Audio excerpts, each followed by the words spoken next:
Boston is the best sports city in the world. Red Sox #1 prospect Rafael Devers came up in 2017 at a time Boston sports was winning. The Patriots had gone to a Super Bowl, the Celtics were finally a consistent winner again, with a young Jason Tatum joining the team.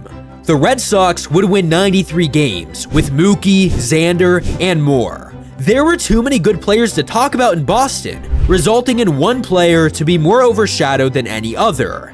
That player was Rafael Devers, and while he may have been the #1 prospect on the Red Sox, there was way too much talent to talk about in Boston. In his rookie year, he would hit 10 homers, and he would put up an .819 OPS. However, in his second year in Boston, Mookie would win the MVP, with the Red Sox having one of the greatest seasons of all time, winning 108 games and only losing 54. They would even go as far as winning the World Series in 2018. But for Devers, he would have a major down year with the second most errors in baseball at 24. And for his bat, he would have a .731 OPS. This resulted in the hype dying down for Devers, as it showed that he had a lot of work to do as a player. But what you have to remember is he was still only 21 years old, whereas the average MLB player is 29. As for Boston, they would miss the playoffs 1 year removed from the World Series here in 2019. Many of their starts would regress, such as Chris Sale, David Price, and others. And to make matters even worse, Mookie was about to be leaving in a trade because Boston ownership was way too cheap to extend him. As for the rest of Boston, the Patriots were about to get a lot worse, and the same thing goes for the Red Sox. The good thing for Devers is that this left him at least some media attention, and after his 2019 breakout, it showed how good that he really was. He put together a .311 batting average in 647 at-bats, but during the entire season, his name was not meeting national headlines. The narrative was instead about how the Red Sox suck and how multiple players were in down years, when it actually should have been about how Rafael Devers had a massive improvement and was the first legitimate third baseman since Kevin Youkilis left the team. But somehow, he would be snubbed from the MLB All-Star Game for Alex Bregman. Devers had 12 errors and Bregman had 7. The difference is, Devers' offense was absolutely insane, leading in hits, runs, and doubles, and doing it at a much younger age than Bregman as well. Then, going into 2020, Devers was not even ranked a top 10 third baseman. The #1 third baseman was apparently Alex Bregman. The only talk surrounding the Red Sox was about how Mookie Betts was traded from the team. And as horrific as this was, it was even more horrific that Devers kept being overshadowed by something. He did, however, end up having a down year in 2020. The 60-game shortened season, he would have 14 errors, and he would overall just not be that great. Here's a word from our sponsor, Rival Fantasy, who created a new experience in fantasy baseball. It's called Best Ball. You draft your team once a week, and a rival will do the rest. Your starting lineup will be automatically adjusted to your top scorers for the week. Let's say that you're a busy person, and you don't have that much time to go and manage your team. Well, that would be good news for you, because you no longer have to invest your time into roster management.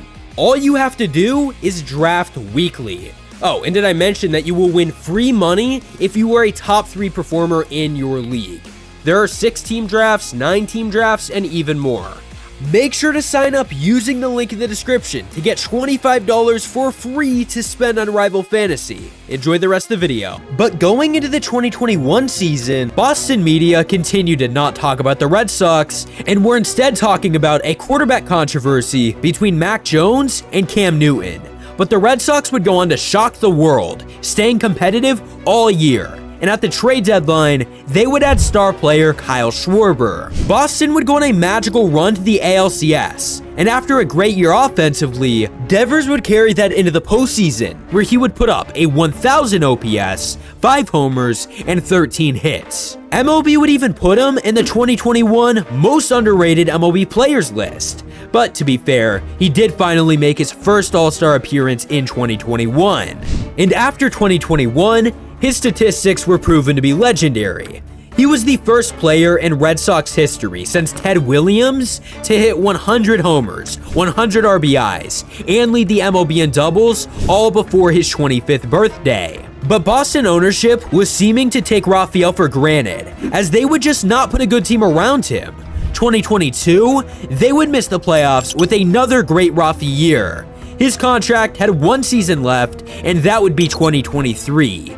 They had been very bad up to this point in extending players, so would they extend him or would they undervalue him like everyone else had been?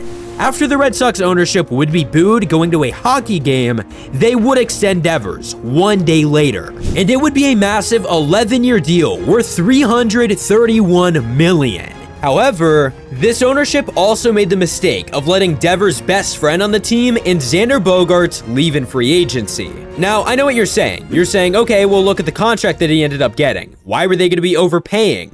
But if you go back to spring training, you will quickly find, oh wait, he would have been a lot cheaper. And, oh, guess what? Maybe they shouldn't have signed Trevor Story. But they instead opted for the cheaper option to not extend him in the spring and to not trade him at the deadline, and would end up getting nothing for him as he would sign with the Padres on a record deal. Devers would post on social media, thanking him. He said, "Thank you for teaching me many things. I'm always going to admire you as a person and a baller. The best. You're an example to follow," end quote. And as for Devers' season, his 2023 season would be considered a down year. But realistically, he had an .851 OPS, a .271 average, and 33 homers on a losing Red Sox team, with a front office that clearly did not want to win. The problem with Rafi was yet again his defense, with the amount of errors that he had. But let's compare him to his competition in the division, Vladimir Guerrero Jr. In the AL East, these two are always being compared with a very similar playstyle. Guerrero would not have nearly as many errors as Rafi, but Rafi still had a much higher WAR metric than him. The statistic WAR measures defense, hitting, and all of it. Devers had a 3.5 WAR, whereas Vladimir had a 2.0 WAR. You'll never guess which one of them got an MLB The Show cover after a down year, because Vladimir was the one who ended up being the cover athlete. And unfortunately for Devers, the overshadowing is likely not going to end. The Red Sox essentially spent no money this offseason with nearly no additions. If they would have added one right-handed bat and maybe 2 pitchers, they could be very, very competitive right now, especially as the farm system is progressing and prospects are getting ready. And at the MLB level, they have guys like Brian Bayo, Jarren Duran, who just keep growing.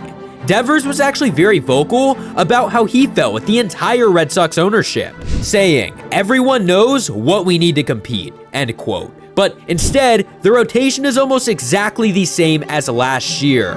Outside of Bayo and Pivetta, there is certainly no certainty in this 2024 rotation. Is it that Devers is always being overshadowed by other Boston sports? Or is it the fact that his defense is below average? Or is it because the Red Sox are always losing? I don't know, but I think that everyone knows Devers has another step to take to his game, and he will unlock it very, very soon.